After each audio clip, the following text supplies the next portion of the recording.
Olá, pessoal. Então agora sim a gente vai fazer o último trecho desse vídeo. E o objetivo, esse é o trecho, a meu ver, mais importante. Que o objetivo é que vocês aprendam, se sintam capazes de fazer uma intervenção breve com potencial de reduzir o comportamento suicida. Como é que é essa intervenção breve? O nome dela é Intervenção de Planejamento de Segurança. O que é isso? É um passo a passo que você vai fazer junto com o paciente. Lembra daquele espírito, é o espírito de cooperação, de participação. Não é você que manda, você não sabe tudo. Uma mudança de comportamento só vai acontecer partindo da própria pessoa. Você vai ser um facilitador para isso acontecer. Então, é um passo a passo que você vai desenvolver com a pessoa que vai ajudá-la a desenvolver estratégias para enfrentar uma crise suicida. Então, é um passo a passo. De preferência, a própria pessoa vai escrever as etapas desse passo e as estratégias de cada passo que funciona para ela. Porque para cada pessoa, o que funciona é diferente. Por isso é importante que o paciente escreva e pense a respeito. A solução que você tem para você ou para outro paciente que você atendeu pode ser que não sirva para aquele. Né? Então vamos lá. Quais são os passos dessa estratégia? Primeiro passo. Reconhecer sinais de alerta de uma crise suicida iminente. Reconheceu? Qual que é o próximo passo? Quais são as estratégias internas de enfrentamento que o paciente pode usar? Ou seja, o que são estratégias internas? Aquilo que estratégias que ela vai fazer com ela mesma, sozinha. Não deu certo? Outra estratégia é utilizar contatos sociais em ambientes sociais como distração da crise suicida. Não deu certo? Vai utilizar contatos sociais para ajudar a resolver a crise suicida. É um pedido de ajuda mesmo. No anterior, não precisava necessariamente pedir ajuda, era mais um contexto de distração. E por fim, não deu certo? Entrar em contato com um profissional ou equipamento de saúde mental. Junto com tudo isso, tem toda a questão assim, de restringir acesso a meios letais de suicídio. Tá? Então vamos destrinchar isso. Reconhecer sinais de alerta de uma crise suicida iminente. Para cada pessoa, é uma característica. Poxa, qual que é a primeira coisa que você sente quando começa essa crise suicida? Aí fala, eu me sinto irritável, deprimido. Começa sempre quando eu estou sem esperança, pensamentos do tipo, eu não aguento mais. Isso é um sinal para mim de que vai começar. Então, escreve isso.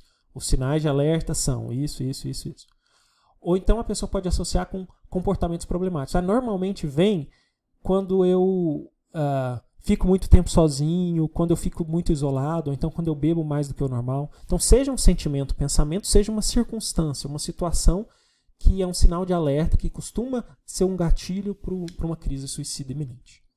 E é importante, na hora de discutir isso com o paciente, que normalmente a crise suicida, o desespero vai aumentando, tem um pico de desespero, de sensação de que não vai aguentar mais, e normalmente aquilo dura algum tempo.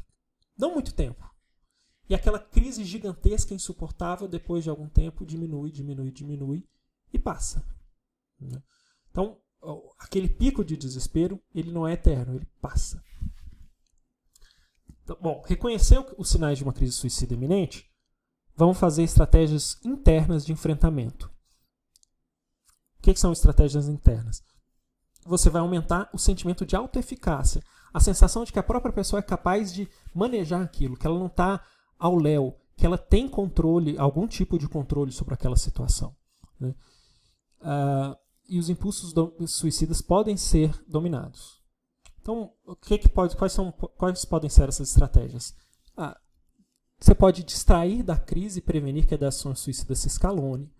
Então, isso pode acontecer ouvindo música, uma música inspiradora, usar a internet, tomar banho, brincar com animal de estimação, fazer exercício, fazer um hobby, ler, fazer tarefas domésticas. Qualquer coisa que ajude a distrair daquela crise suicida. Para algumas pessoas, videogame é interessante, instrumento musical para algumas pessoas é muito interessante, mas o que funciona para cada um é muito único. Né? Então, o paciente precisa pensar a respeito e ele mesmo escrever o que ele imagina que vai funcionar para ele. Bom, não funcionou, a estratégia de enfrentamento interno não funcionou, utilizar contatos sociais e ambientes sociais como distração. Listar familiares e amigos com quem ela poderia se encontrar naturalmente, sem precisar falar que está numa crise, mas se encontrar, conversar, distrair e ajudar a diminuir aquela sensação de desespero. Lugares que a pessoa poderia ir para socializar. que ajudam ela a distrair. Por exemplo, igreja, lanchonete, clube, encontros do AA. Então, são algumas dos exemplos que podem ser utilizados. Não funcionou? Aí você vai usar contatos para ajudar a resolver a crise suicida. Então, fala assim, preciso de ajuda, me ajuda agora. Então, primeiro você informa antes essas pessoas que você selecionou. Fala, olha, eu estou montando um plano aqui para me ajudar nesse momento difícil. Será que uma hora que eu estiver muito desesperado, posso contar com você para me ajudar? E aí a pessoa já está sabendo, né? Quais as pessoas que você acha que você possa contar assim, que vão te apoiar nesse momento de crise? Minha mãe, meu pai, meu irmão, um amigo tal. O padrinho, meu padrinho do AA. Então, são algumas opções.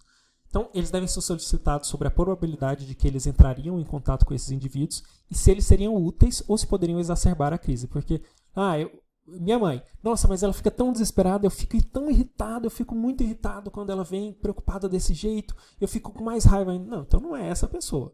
Tem que ser alguém que você vai se sentir confortável de pedir ajuda e que a pessoa vai poder contribuir, vai ser útil e não exacerbar a crise.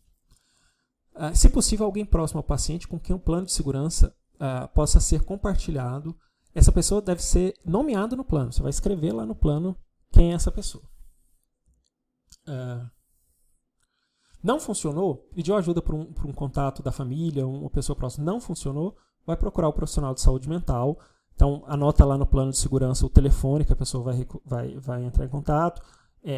Vai falar dos hospitais, das emergências psiquiátricas 24 horas que a pessoa pode consultar. Tem também a opção do CVV, que a pessoa pode ouvir, também dá uma orientação de procura hospital tal, procura hospital tal. Então, entrar em contato com um profissional, essa é a última etapa do quadro. Óbvio, diante disso tudo, o risco é muito amplificado se a pessoa tiver acesso a meios letais de suicídio. Então, quando você está no contexto de prevenção de suicídio, é muito importante restringir o acesso a meios letais, armazenar com segurança medicamentos, restringir acesso a armas de fogo, facas ou outros métodos letais. E a forma de restrição depende da letalidade, né?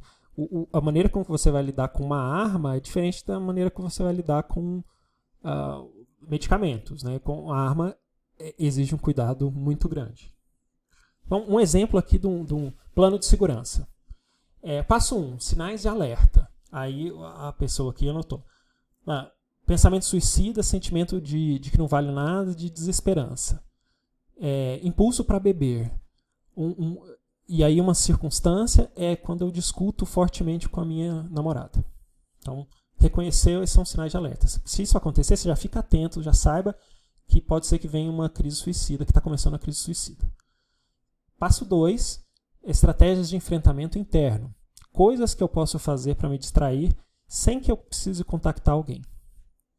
Aí para essa pessoa foi tocar guitarra, assistir esporte na televisão, malhar. Para ele foi isso. Não funcionou? Qual que é o passo 3? Situações sociais e pessoas que podem ajudar a me distrair. Ir numa reunião do AA, falar com o primo, ir na lanchonete da vizinhança. Não funcionou? Passo 4.